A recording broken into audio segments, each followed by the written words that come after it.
Hello friends, मैं देवेंद्र यादव आप सभी का स्वागत करता हूं हमारे YouTube channel desire fulfil desires पर। And our today's topic is idioms and phrases, which is most important topic for all type of competitive exams. So today we will discuss some most important idioms and phrases which will help you in any kind of competitive exam. Guys, as you know very well that the command of idiomatic expressions in any language is prerequisite for expressive writing and comprehension. In this video, we are taking some most important idioms and phrases that will be proved very important for any competitive exam. Here we will learn these idioms and phrases in the easiest and entertaining way with the help of examples. Let's start. Our first phrase is at one's fingertips. It means complete knowledge.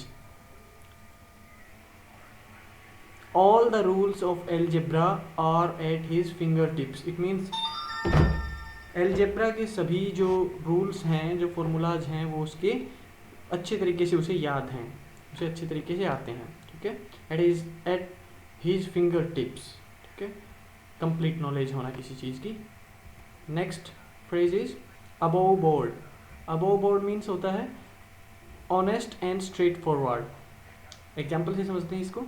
Mister Mukesh is non for his above board conduct. ठीक है, यहाँ पे है above board का means honest and straight forward, मतलब ईमानदार और सच्चा सीधा. ठीक है, कि मिस्टर मुकेश अपने ईमानदार और सीधे रवैये के उससे जाने जाते हैं. ठीक है, चलिए आगे बढ़ते हैं. At the bottom of, to be mainly responsible for. Example से समझते हैं इसको. We found that mister Suresh was at the bottom of the whole trouble. यहाँ पे इन्होंने बताया है कि हमने पाया कि मिस्टर सुरेश जो है वो इस परेशानी की जड़ है, मतलब एक उसका मेन कारण मिस्टर सुरेश ही है. ठीक है, चलिए आगे चलते हैं. फोर्थ फ्रेज है एट लार्ज. एट लार्ज का मीन्स होता है फ्री, या फिर इसको हम कह सकते हैं टू कीप अनचेंज्ड. अनचेंज मतलब we should not keep our dogs at large at night, मतलब हमें अपने कुत्तों को रात में खुला नहीं छोड़ना चाहिए. ठीक है. Next, assume airs. Assume airs का मतलब होता है to pretend superiority. Superiority means यहाँ पे है कि the rich are in the habit of assuming airs whenever they meet the poor. जो अमीर लोग होते हैं वो जब भी गरीबों से मिलते हैं तो उनकी आदत होती है कि वो मतलब अपने आप को वो उनसे अच्छा दिखाएं. ठीक है, सुपीरियर दिखाएं. It means assume airs. Next one, blow one's trump. इसका अर्थ होता है टू प्रेज वन सेल्फ, अपनी बड़ाई करना. Is there anyone who likes the people who are in the habit of blowing their own trump. इसका मतलब ये है कि यहाँ पर क्या कोई ऐसा भी है जो कि ऐसे लोगों को पसंद करता है जो कि अपनी ही प्रशंसा खुद करते हैं, अपने ही बारे में मतलब बोस्टिंग करते रहते हैं. ठीक है, चलिए आगे चलते हैं. नेक्स्ट वन है bury the hatchet. To make peace. ठीक है, if you both do not bury the hatchet you can't progress. यहाँ पे है कि अगर आप दोनों अपने झगड़े को ख़त्म नहीं करोगे, अपने बीच में शांति नहीं लाओगे, तो आप कभी भी उन्नति नहीं कर सकते. बर्री द हैचेट मीन्स मतलब झगड़ा शांत करना और पुरानी जो चीज़ें हैं उनको भूल जाना. ठीक है, चलिए आगे बढ़ते हैं. Black and blue, to beat mercilessly. इसको एग्जाम्पल समझ लेते हैं. Sunil was beaten black and blue by the teacher. Sunil ने कोई गलती कर दी या वो स्कूल का काम नहीं करके लेके आया तो उसको टीचर ने बुरी तरह से पीटा, मतलब तो इसका अर्थ होगा ब्लैक एंड ब्लू, मार मार के मतलब बुरी तरह से पीटना. चलिए आगे चलते हैं. Beat the air. इसका अर्थ है यहाँ पे टू मेक यूजलेस एफर्ट्स.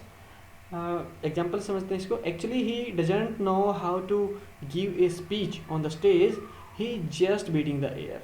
मतलब उसको पता नहीं है कि स्टेज पे किस प्रकार से स्पीच देनी है, लेकिन फिर भी वो जो है वो प्रयास कर रहा है, जो कि एक यूजलेस प्रयास है उनका मतलब। चलिए आगे बढ़ते हैं। Bandy words, to wrangle, to argue. If you are a good boy you should not bandy words with your elders. इसका अर्थ यह है कि अगर आप एक अच्छे लड़के हो तो आपको अपने जो एल्डर्स हैं, अपने जो बड़े हैं, उनके साथ में तर्क वितर्क नहीं करना चाहिए, उनके साथ में आर्ग्यू नहीं करना चाहिए। चलिए आगे बढ़ते हैं। नेक्स्ट है clip one's wings to weaken the power. मतलब किसी की पावर कम करना, किसी को थोड़ा कमज़ोर करना, किसी पे थोड़ा सा कंट्रोल करना। She is getting naughty day by day so it is necessary to clip her wings right now. वो आजकल हर दिन ब दिन क्या होती जा रही है, शरारती होती जा रही है, इसलिए ये ज़रूरी है कि उसके ऊपर थोड़ा बहुत कंट्रोल किया जाए, उसकी पावर को कुछ कम किया जाए। चलिए आगे बढ़ते हैं। क्राई फॉर द मून, इसका अर्थ होता है to wish for something impossible. If you are dreaming that you will be a multimillionaire just in one day, it is nothing but just a cry for the moon. ठीक है, अगर आप एक ही दिन में मल्टी मिलियनियर बनना चाहते हैं, बहुत सारा पैसा कमाना चाहते हैं, तो ये कुछ नहीं है, ये क्या है, क्राई फॉर द मून। एक आपकी इच्छा है जो कि आप असंभव के लिए कर रहे हैं। चलिए आगे बढ़ते हैं। Call spade spade, to speak plainly, साफ साफ कह देना। ठीक है, he is a person who do not hesitate and call spade spade on all the matters. वो एक ऐसा इंसान है जो कि क्या कहने में घबराता नहीं है, साफ साफ कहने में। ठीक है, चाहे मुद्दा कोई भी क्यों ना हो। Call spade spade means to speak plainly, साफ साफ कह देना। चलिए आगे बढ़ते हैं। Clip off the old block, sorry chip off the old block, resembling one's parents in habits. She is quite intelligent like her mother, so she is a chip of the old block. इसका मतलब वो अपनी माँ से पूरी तरह से जो उसकी आदत है वो मिलती है। क्या कि उसकी माँ इंटेलिजेंट है तो वो भी उसी तरह से इंटेलिजेंट है। चलिए आगे बढ़ते हैं। कॉकश्योर, कॉकश्योर का अर्थ होता है very sure and certain. This time I am cocksure about my success in this exam. इस बार मैं अपनी सक्सेस के बारे में पूर्ण तरह से आश्वस्त हूँ, बहुत अच्छी तरीके से मुझे पता है और ये निश्चित है कि मुझे सफलता मिलेगी। चलिए आगे बढ़ते हैं। Die in harness, die while working.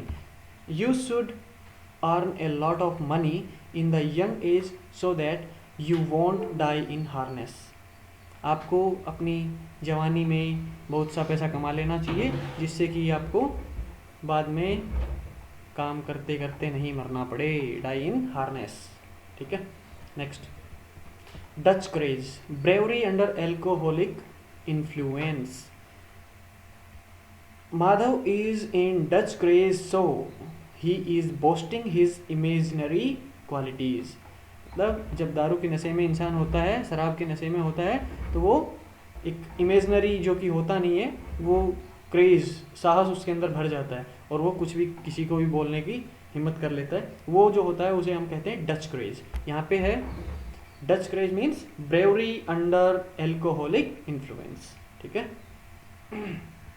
चलिए आगे बढ़ते हैं। डेयर डेविल, फियरलेस पर्सन, एक ऐसा व्यक्ति जिसे किसी का कोई डर ना हो। Only a daredevil can do this challenging work. केवल कोई फियरलेस व्यक्ति ही जिसको किसी का डर ना हो वही इस चैलेंजिंग वर्क को कर सकता है, चुनौतीपूर्ण कार्य को कर सकता है। चलिए आगे बढ़ते हैं। Days of reckoning, time to answer for one's actions. If you are in the habit of committing crimes every now and then, the days of reckoning is not far from you. Means जैसा आप काम कर रहे हैं उसका जो फल देने वाला समय है वो अब दूर नहीं है। अगर आप कुछ बुरा कर रहे हैं तो आपको जल्दी ही उसका बुरा फल मिलने वाला है। चलिए आगे बढ़ते हैं।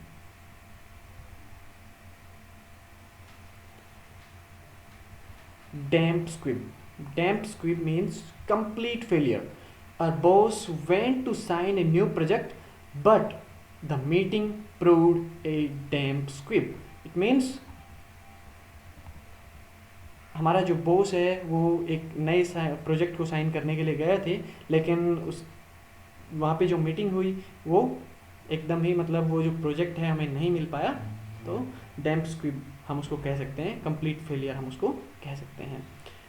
तो मुझे उम्मीद है दोस्तों आपको ये 20 इडियम्स एंड फ्रेजेस जो थे वो समझ आ गए होंगे, और अगर नहीं भी आए हैं, किसी में कोई प्रॉब्लम है, तो आप उसको दोबारा से एक बार वीडियो को देख सकते हैं, जिससे कि सभी चीज़ें रिपीटिशन से क्लियर हो जाती हैं। अगर फिर भी कोई क्वेरी रह जाती तो आप नीचे कमेंट करके मुझसे पूछ सकते हैं। ठीक है दोस्तों, अगर आपको हमारा ये वीडियो पसंद आया हो तो हमारे YouTube channel desire fulfil desires को सब्सक्राइब करें, और इस वीडियो को लाइक शेयर करना बिल्कुल ना भूलें। ये बिल्कुल फ्री है और इसकी मदद से आप अपने आप को बहुत आसानी से किसी भी प्रतियोगी परीक्षा के लिए तैयार कर पाएंगे। आप सभी का बहुत बहुत धन्यवाद। Thank you.